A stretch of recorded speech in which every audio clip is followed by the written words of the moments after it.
E aí, seus nerds, beleza?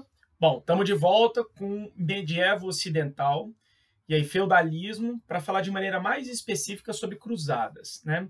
Agora aqui vamos fazer uma localização geral, temporal e aí de eventos que eu acho que vai ser bacana para a gente enxergar onde que as cruzadas estão localizadas, né? A sucessão de eventos e como é que eles se relacionam, porque é o seguinte: as cruzadas elas começam no final do século XI, né?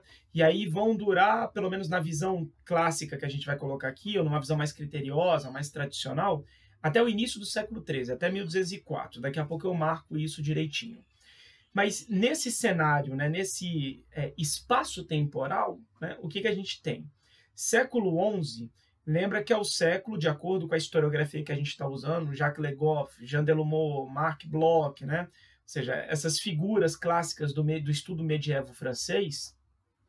O século XI é o século da consolidação efetiva do feudalismo e que vai até o século XIII. Feudalismo desse jeito que a gente está estudando, sobretudo no modelo francês.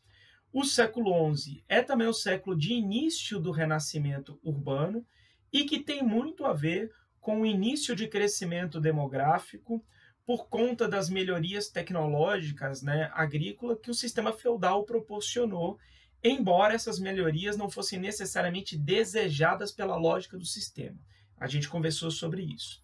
Mas o que a gente vai ter é, no século XI, consolidação do sistema feudal, melhorias tecnológicas e aumento demográfico, que vai continuar, né, até o século XIII. E eu estou dizendo até o século XIII, porque no XIV tem a peste negra, um terço da Europa vai perecer, né, vai morrer. Nesse século XI, então, o início já de um renascimento urbano, para usar aqui o vocabulário clássico, né, que a gente leva para o ensino médio, e no finalzinho do século, a convocação das cruzadas. As cruzadas vão estimular renascimento comercial, a gente vai ver melhor isso, e esse renascimento comercial, né, reforça o renascimento urbano. E quando se fala renascimento urbano, em geral, se coloca no século XIII, né? Essa visão tradicional, porque é ali que o renascimento urbano, de fato, se desenvolve a olhos vistos, assim. Mas a gente está chamando a atenção que já desde o século XI ele acontece. Portanto, esse crescimento demográfico, ele estimula tanto cidade quanto cruzadas, daqui a pouco a gente vai chamar a atenção melhor disso, que, por sua vez, estimula comércio e reforça o crescimento das cidades. Beleza? É nessa dinâmica, né, que a gente tem que enxergar as cruzadas, né, dentro desse cenário. E tudo isso, dentro do período medieval, né, abrindo a chamada Baixa Idade Média, que vai levar uma série de transformações e uma transição, né, a partir dessas transformações, para a construção da modernidade. Tudo bem? Com o renascimento cultural, com o nascimento dos Estados Nacionais modernos, com expansão marítima, com reforma protestante. Bom, vamos agora então definir cruzadas no tempo, no espaço, conceitualmente, né? Do ponto de vista conceitual, a gente pode definir cruzadas como expedições religiosas e militares de expansão do sistema feudal. Até porque, se esses cristãos europeus que estavam ali ruralizados, né, no feudalismo, parênteses, para a gente não esquecer, o sistema feudal ele é predominantemente rural, que não quer dizer que não houvesse cidades, para falar a verdade, as cidades estão voltando a crescer e ter relevância e cada vez mais, beleza? Fecha parênteses. Então, se as cruzadas envolvem essas expedições, né, militares e religiosas de figuras do feudalismo, para o lugar que ele for, né, e aí principalmente o Oriente, né, a Jerusalém é o principal destino, mas tem outros lugares a gente vai colocar isso, ele vai levar para implantar aquilo que ele conhece e que, portanto, é o próprio sistema feudal. Então já teve item disso na UNB, já teve questão abordando esse tema na Unicamp, na FUVEST, o Enem até agora não colocou nesses temas, mas óbvio que pode aparecer. Cruzadas tem a ver com expansão, sim, do feudalismo, porque eu estou levando, eu implemento o sistema que eu conheço. Então, se por acaso for colocado que o sistema feudal, né, pela sua característica rural ou de contração comercial, que ele se eximiu, que ele abriu mão de qualquer tipo de expansão, isso está incorreto, beleza? Então, feudalismo, expedições militares e religiosas de expansão do sistema feudal dentro deste cenário que a gente está descrevendo, né? E ali, inclusive, já está o germezinho da crise do feudalismo, né? A gente vai conversar disso melhor depois, mas já para você ficar sabendo. Do ponto de vista espacial, as cruzadas elas vão partir, em geral, da França, do Sacro Império Romano Germânico, né? E também com reforços vindo da Inglaterra, principalmente em direção à chamada Terra Santa, a reconquista de Jerusalém, né, ao combate ao islâmico, ao infiel, então ao Oriente Médio, mas passando fortemente pelo Império Bizantino, por Constantinopla, todas as cruzadas passaram por lá, mesmo porque você lembra que no vídeo passado, quando a gente começou a introduzir o assunto de cruzadas, né, e eu vou relembrar isso aqui depois, a gente falou de um pedido de ajuda do Império Bizantino por conta dos ataques turcos, né, que era a grande força islâmica da época. Então, vamos dizer assim, o principal fluxo das cruzadas vai em direção ao Oriente, mas sempre passando pelo Império Bizantino nessa ajuda, né, dos cristãos. Agora, você tem cruzadas para a Península Ibérica, porque lá estão acontecendo as guerras de reconquista. Lembra que a Península Ibérica foi a única parte da Europa que a expansão árabe islâmica, né, realmente conquistou dentro do continente europeu. Então, o que era o reino visigótico, meio que é espremido no norte da Península Ibérica, vai montar lá o reino cristão das Astúrias, e a partir dali vai começar a lenta guerra de reconquista, que é da expulsão, né, dos mouros, dos árabes islâmicos da Península Ibérica, para a retomada, né, para a reconquista da própria península. Você tem cruzadas para essa região. A famosa Ordem dos Templários, que a gente vai abordar, participou, inclusive, e alguns historiadores até consideram que eles se converteram regionalmente na Ordem de Cristo, né? Que é a cruz que tem nas caravelas portuguesas é da Ordem de Cristo, aquela não é a cruz de Malta, né? Relacionada ao Vasco da Gama, é a cruz da Ordem de Cristo. É a mesma que foi influente, a mesma que estava na bandeira do Brasil Império, é aquela cruz. Então você tem as cruzadas, as principais, para o Oriente Médio, passando pelo Império Bizantino. Você tem... bateu um vento aqui, minha cortina levantou, né? Ventos templários e cruzados estão cruzando o meu caminho. Tem cruzadas para a Península Ibérica nesse cenário das guerras de reconquista. Tem cruzadas para o sul do que é a França hoje, né? Naquele território que está se definido como França, aí para combate dos hereges, porque o árabe islâmico é visto como um infiel, aquele que não compartilha da minha fé. O herege é aquele que é da minha fé, portanto, ele é católico, ele é cristão. Nesse momento ainda, quer dizer, como é final do século XI, já é católico, né? Já teve o cisma do Oriente. Então, aquele que é católico, mas ele desvia da doutrina oficial. Então, ele é o herege. No caso ali, era o combate aos cátaros, aos albigenses. É a região de Albi, Jean, né, do francês, de pessoas, né, da gente, são as pessoas, os indivíduos, né, os habitantes de Albi. Já foi cobrado isso, mas assim, vestibulares bem mais antigos, né, ou bem tradicionais, sei lá, se eu for fazer uma prova militar, pode ser que esse negócio apareça, né, mas em geral para essas provas atuais, não, mas combate a hereges, né, basta. E também para a Europa Central, também para hereges, né, ou pagãos, aí no caso de eslavos não cristianizados ainda, né, ou mesmo germânicos ainda resistentes ao cristianismo, então ou a infiéis ou pagãos, né, ou a hereges. Então, as áreas que as cruzadas, né, ou seja, tem cruzadas na Europa, em 3 áreas europeias, Península Ibérica, sul da França e Europa Central, mas as principais identificadas no Oriente Médio. Do ponto de vista temporal, as cruzadas elas vão de 1096, quando rola, né, a primeira cruzada convocada pelo Papa Urbano II, e a gente vai levar em consideração aqui numa visão que pode ser considerada mais conservadora, mais moderada, mais criteriosa, né? Mais certinha, também desses historiadores que eu citei aqui, né, da linha franceses, até 1204 são as 4 primeiras cruzadas. Por exemplo, a quinta cruzada, que seria aquela cruzada das crianças, né, a cruzada dos inocentes, depois até vou fazer um comentário do que seria, né, essa tradução para a cruzada das crianças, que pode ser um erro, né, de tradução, ela seria a quinta, já estaria fora, né, por exemplo. Então, levando em consideração as 4 primeiras cruzadas, depois eu pontuo a data de cada uma delas, beleza? Então, conceituação, né, de onde para onde, né, geograficamente falando e aí temporalmente falando. Vamos relembrar aqui o cenário complexo que envolve as cruzadas, né? Para que a Europa cristã, feudal, medieval se engaje nas cruzadas.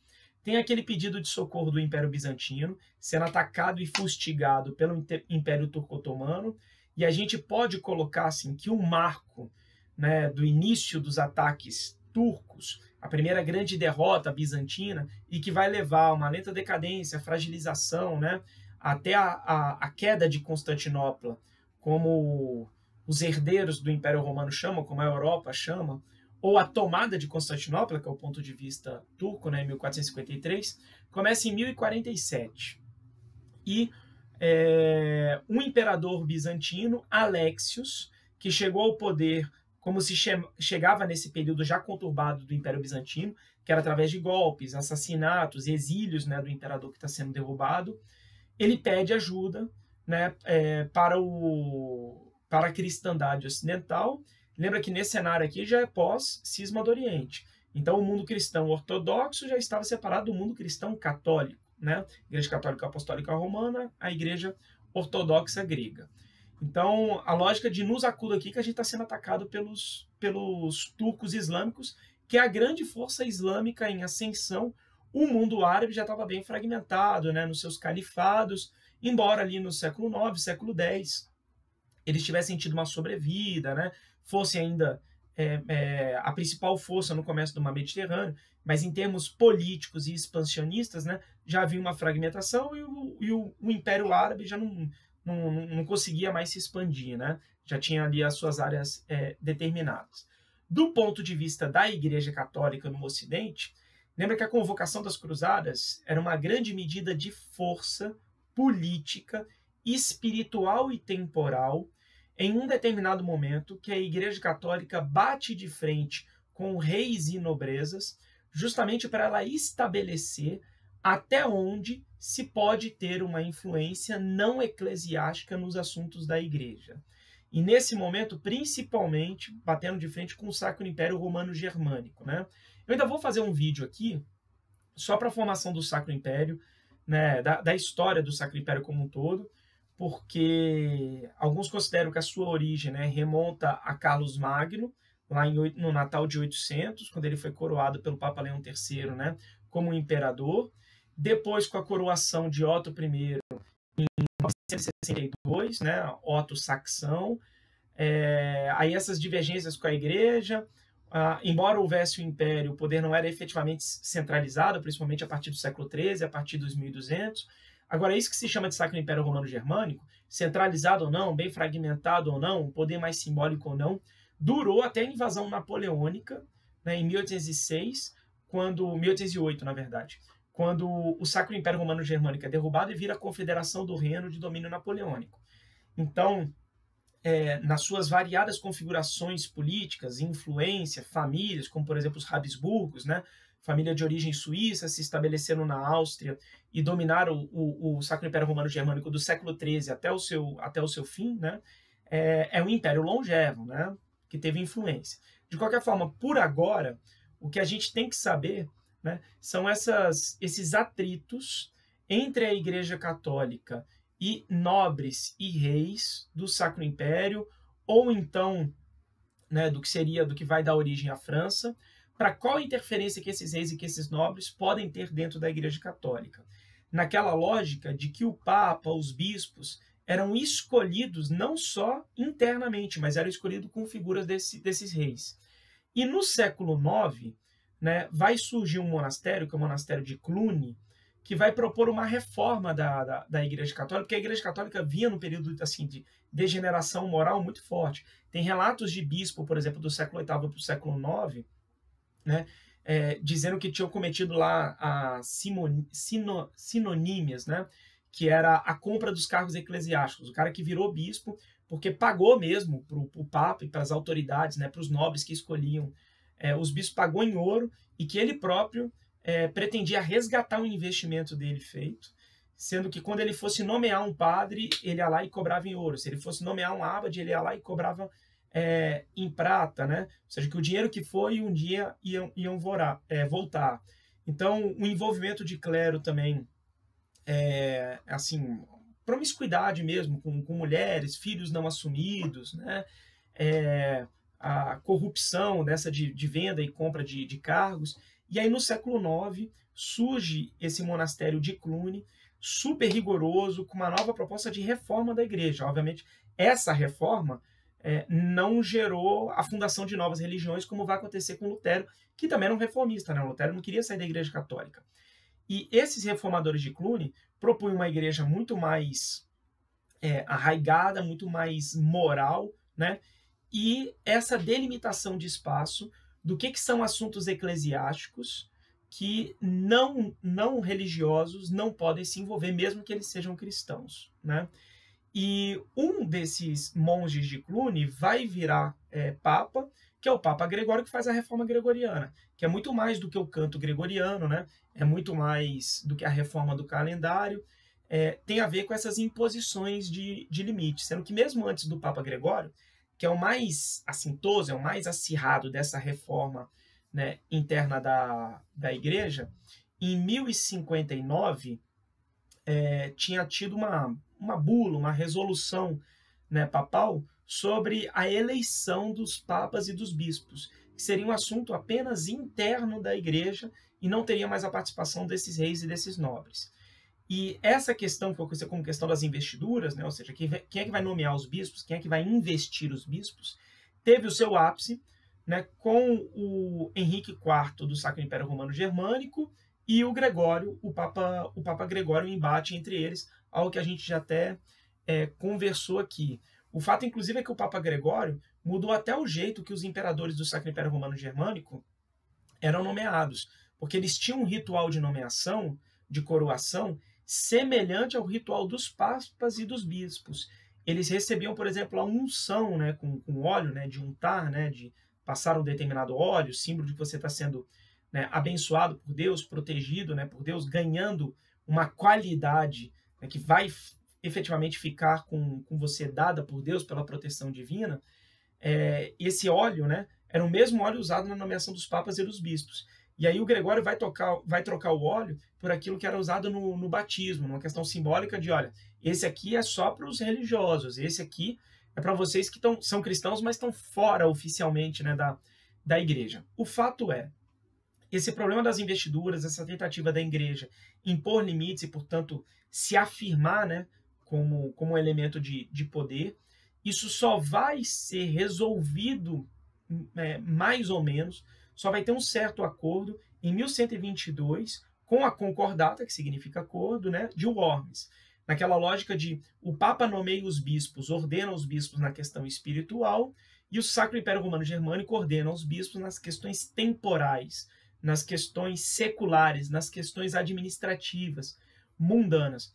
Ou seja, uma encrenca que começa lá em 1059, só vai ter algum tipo de resolução de 1122. E o que a gente vê, até em consequência das cruzadas, é um fortalecimento da Igreja Católica e agora a situação contrária. Não é mais o poder temporal, né, influenciando nas questões religiosas, mas agora vai ser as questões religiosas, o poder espiritual influenciando nas questões temporais. E aí o ápice do poder da igreja, inclusive, vai ser na virada do século XII para o século XIII. Então, na virada do século XII para o século XIII, dos 1190 e alguma coisa para os 1200 e alguma coisa, com o Papa Inocêncio III, né? Esse é um momento de auge. E aí agora, como é a igreja que tem forte influência temporal, ou seja, é a igreja que tem forte influência, né, nas questões que envolvem a nobreza e os reis, aí vai gerar a questão contrária. Vai ter inclusive o cativeiro de Avignon, né, o Papa nomeado pelo rei francês, a gente vai ver isso depois. Mas por que eu estou colocando essa situação da igreja? Porque o Papa Urbano II, né, que vem depois do Gregório VII, convocar as cruzadas é uma demonstração de força política da igreja, de influência socioeconômica, né, de influência sociopolítica da igreja. Ou seja, ela está movimentando, mobilizando um continente inteiro, né, sobre a tutela dela, sobre a batuta dela, para uma peregrinação em massa, para uma reconquista da Terra Santa, mas também a reconquista da Península Ibérica, o combate a hereges, o combate, né, a pagãos. Então, a convocação das cruzadas tem a ver com a demonstração de força da Igreja Católica. Tem a ver com uma cultura de guerra, que faz parte do mundo medieval feudal, que é a herança germânica, que é a herança romana, e cuja maior simbolidade são os cavaleiros. Lembra que a cavalaria era um setor do exército, o principal setor do exército medieval, né? Que é junto infantaria e a cavalaria era a principal, e os cavaleiros, uma tropa de elite, vão se aproximando, né, de virarem assim, guardas pessoais dos principais nobres, e aquilo que era um setor do exército vai virando um grupo aristocrático, a ponto de cavaleiro virar um título de nobre, isso óbvio ao longo dos séculos. Ou seja, é o que começa ali no século V, no século VI, quando chega no século IX para o século XI, a cavalaria se consolida como um grupo de nobre, um grupo aristocrático, com uma ética, um comportamento, um ritual próprio, né? Inclusive uma norma de conduta, aquela de obediência ao seu senhor, né? Na relação de suzerania e vassalagem, né? O vassalo de um senhor, uma defesa dos pobres, uma defesa da ordem cristã e de Deus. Então, esta cultura da guerra tem no cavaleiro o seu principal símbolo. E nessa lógica, né, de a nobreza ser dedicada à guerra, quando o nobre não está efetivamente em guerra, ele está simulando a guerra, ele está em jogos, né? O jogo tem muito de guerra, a guerra tem muito de jogo, né? E o cavaleiro é o grande símbolo desse elemento. E aí, num momento de crescimento demográfico, esse crescimento demográfico ele atinge todos os setores sociais, ou seja, ele atinge o campesinato preso à terra pelos laços de servidão com um senhor, né, com um senhorio, ou mesmo com um senhor feudal. Ele atinge os camponeses, né, que são indivíduos livres, ele atinge os artesãos, ele atinge a própria nobreza, ele atinge, portanto, o clero, porque se você aumenta esses grupos sociais, você aumenta os grupos que são incorporados pelo clero, e aí esse aumento populacional foi ocasionado pelo próprio desenvolvimento tecnológico do feudalismo, desenvolvimento tecnológico que, embora não fosse desejado pelo sistema, ele acontece, né? Gera um acréscimo populacional, isso contribui para o crescimento das cidades, mas agora tem uma hora que o crescimento demográfico, o próprio sistema feudal não consegue lidar com ele. Ou seja, o sistema feudal gerou uma melhoria técnica, uma melhoria produtiva, cresceu a população que ele não vai conseguir lidar. Ou seja, é a gênese, é o germezinho da crise do sistema feudal. Esse acréscimo populacional, ele aumenta o número de vadios, vamos dizer assim, justamente um grupo, né, típico da cidade. Ele aumenta a disputa entre nobres, porque lembra daquela tradição, né, de que o primogênito de um nobre recebe as terras dele. O segundo filho pode receber uma parte, né, mas uma solução para o segundo filho, ou talvez para o terceiro, é encaminhá-lo para a igreja. Só que o número de pessoas que vai para o clero já vai crescendo demais, a igreja também não suporta. Ou seja, o terceiro, o quarto e o quinto filho tem que conseguir as suas terras com aquilo que é típico da nobreza, através da guerra. Então você aumenta a guerra entre cristãos, essa instabilidade. Portanto, direcionar a Europa, né, para uma guerra com um inimigo comum, né, você está trabalhando o elemento mental e ideológico, que esse elemento inimigo comum é um inimigo religioso, né? Ou seja, a igreja que está por trás, obviamente, desse aspecto mental e ideológico, era responsável por isso, né? Há um símbolo, que é a conquista de Jerusalém, ou seja, recuperar o local sagrado, o umbigo do mundo, aquele onde Cristo morreu, né, e foi sepultado, o Santo Sepulcro, vai ser construída uma igreja, inclusive, né, a igreja do Santo Sepulcro. Então você tem um elemento mental e ideológico da luta contra o infiel, você tem um símbolo concreto, né, que é a cidade propriamente dita, sendo que tudo isso envolve ajudar o cristão bizantino, o cristão ortodoxo, envolve uma demonstração de força quando a Igreja Católica está estabelecendo limites em relação à influência não eclesiástica dentro da igreja, e ela própria agora está aumentando os seus tentáculos, né? Ou seja, ao mesmo ponto que eu demarco de aqui você não entra, né? Ao me fortalecer eu digo que aí eu vou, né? Isso envolve uma cultura de guerra cavaleiresca, né, que é o maior símbolo. Isso envolve aliviar um crescimento demográfico que pressiona o sistema por novas áreas de produção e, inclusive, né, essa pressão demográfica aumenta as guerras entre os nobres cristãos. Então, a cruzada tem todas essas finalidades, ela envolve tudo isso. Beleza, vocês? Deixa eu ver. 25 minutos, legal. Vou, pelo menos agora, estabelecer assim, um comentário sobre as primeiras cruzadas, né? Ou talvez as duas primeiras, e o surgimento das ordens religiosas, né? Acho que a gente vai conseguir até aí. Bom, a primeira... não, acho que a gente vai nem conseguir fazer isso. O que a gente vai fazer? A gente vai ler e interpretar, e tirar uns elementos de interpretação da convocação das cruzadas pelo Papa Urbano II em 1095. Aí a primeira cruzada é de 1096, né? Ele faz um anúncio mesmo, lê um documento frente a uma multidão, convocando as pessoas para esse ato de peregrinação, para a reconquista da Terra Santa e combate aos islâmicos. Isso aqui envolve uma habilidade, que é a habilidade de leitura de documentos históricos, é uma habilidade, né, fundamental. Pode ser que o examinador, por exemplo, como habilidade número 1, peça para esse documento histórico você tirar um elemento cultural, que obviamente pode ser tirado, né, porque é um documento religioso, mas daqui ele pode pedir para você tirar interpretações, são sociais, são políticas, são econômicas. Então, vou pegar o texto aqui para a gente ler, olha só. O discurso, né, do Papa Urbano II, então, proferido no Concílio de Clermont, 1095. Abre aspas para o Urbano II, ó. Deixai os que outrora estavam acostumados a se baterem impiedosamente contra os fiéis, em guerras particulares lutarem contra os fiéis. Você já está identificando, olha, já começa a ficar mais frequente essas guerras entre nós que somos fiéis, por conta desse acréscimo demográfico, dessa disputa de terras, falta de áreas agricultáveis, ou seja, já está incomodando. Então agora vamos direcionar contra os infiéis. Um inimigo comum, né? Assim, serve como uma válvula de escape. Deixai os que até aqui foram ladrões tornarem-se soldados. Ladrões, falando genericamente desse grupo de vadios, né? Sobretudo nesse ambiente urbano que volta a crescer por conta desse acréscimo populacional, né? Ou seja, você dá uma função para essas pessoas. Deixai aqueles que outrora se bateram contra seus irmãos e parentes lutarem agora contra os bárbaros, como devem, né?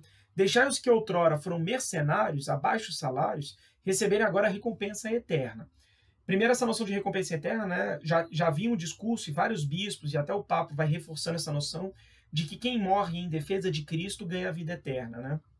Seria um jeito de você ganhar o paraíso. Ou seja, você pode ter cometido vários pecados, mas se você se engaja nessa causa nobre e vai lá e morre em nome de Deus, em nome da cristandade, você teria o paraíso. Lembra que essa noção, né, de uma certa valorização da guerra justa, já estava em Santo Agostinho, que é algo, inclusive, que vai formar a mentalidade da cavalaria, a mentalidade dos cavaleiros, né? Ou seja, você não luta por qualquer paz. O fundamento da luta é sempre a paz, mas não qualquer paz, é uma paz justa do ponto de vista cristão. Sendo que aqui tem uma palavra que é legal de comentar, que é deixai os que outrora foram mercenários. Mercenários era um grupo normal dentro da guerra medieval e feudal, porque os mercenários eram justamente esses contratados para incorporar os exércitos senhoriais, os exércitos de senhores feudais, né? Então, esses grupos de marginalizados que poderiam combater crimes, eu posso usar essas pessoas, né, para combaterem em meu nome e além de incorporar o meu exército, além de crescer o meu exército, é uma forma de controle social. O mercenário era uma forma, além de aumentar o exército, uma forma de controle social. Então, não era um preconceituoso, embora, óbvio, não são pessoas com os valores mais nobres, né? Mas aqui também, esse mercenário que ganhava pouco, vamos dar uma causa realmente nobre e justa para ele. E ao morrer por essa causa, ele ganha o paraíso eterno, né? Uma vez que a terra que vós habitais, fechada de todos os lados pelo mar e circundada por picos de montanhas, é demasiadamente pequena a vossa grande população, né? Vossa riqueza não abunda, mal fornece o alimento necessário que seus cultivadores. Pegar o continente europeu, o Mar do Norte, o Oceano Atlântico e o Mar Mediterrâneo. Aí a divisa, né, com a Ásia, aí já são os picos e tudo mais. ou seja, uma terra pequena, cercada de mar e montanha desses picos, e que já está ficando pequena por conta do acréscimo populacional. Quer dizer, está muito claro aqui que esse crescimento demográfico ele era visível. Isso está no discurso do Papa. Sua riqueza não abunda. Ou seja, a produção já não é suficiente. Eu tenho que buscar em outras áreas, né? Para ter essa válvula de escape. Tomai o caminho do Santo Sepulcro, que é o elemento material, concreto, onde Jesus morreu. É aquela cidade, é aquele ambiente, é lá que a gente tem que ir. Né? Eu estou te dando um símbolo concreto de busca. Tomai o caminho do Santo Sepulcro. Arrebatai aquela terra, a raça perversa, e submetei-o a vós mesmos. Essa terra em que, como diz a Escritura, jorra leite e mel, foi dada por Deus aos filhos de Israel. Jerusalém é o umbigo do mundo, é o centro do mundo. Tanto que na representação do mapa medieval é o sistema que é chamado de TO. T, porque ele tem uma tripartição, né? Então o T na parte de cima, né, do T, né, assim, nessa parte de cima vem a África, o norte da África. Aqui na parte de baixo, de um lado aqui do T está a Europa, do outro lado a Ásia Menor. Isso é o mundo. Imagina aqui, a linha do T é o mar Mediterrâneo, é o mar que está no meio das terras. E no centro, no umbigo do mundo, é Jerusalém. Lá é o centro, né, do mundo, o umbigo. Cadê? Jerusalém é o umbigo do mundo. A terra é mais que todas frutífera, como um novo paraíso de deleites. Assim é a convocação.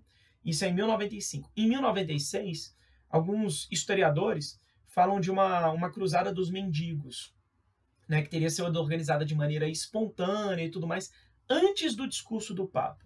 Cruzada, vamos dizer, do ponto de vista oficial, levando em consideração esses historiadores que são mais rigorosos, depois dessa convocação, né, do Papa, que é 1095, 1096 teria essa dos mendigos, que começou a ser organizada mesmo antes do discurso.